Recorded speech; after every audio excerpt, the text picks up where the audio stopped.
I'm doing a series of little short videos here on what you need before you begin installing Windows. And we've already talked about in another video the hardware requirements for Windows 10, Windows 11, and beyond. Now, one thing that's important to know is that Microsoft does not guarantee that just because you can upgrade Windows that all of your applications will necessarily work in the new version.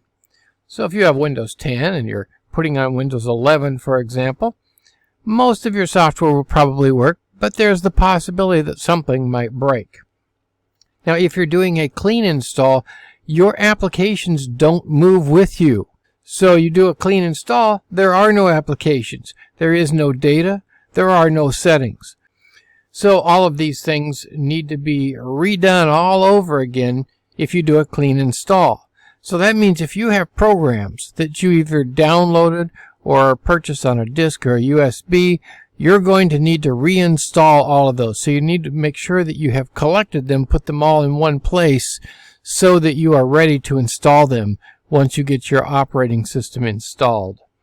Now, if you're doing an upgrade install, your programs and data will move along with you to the new OS, as well as your settings.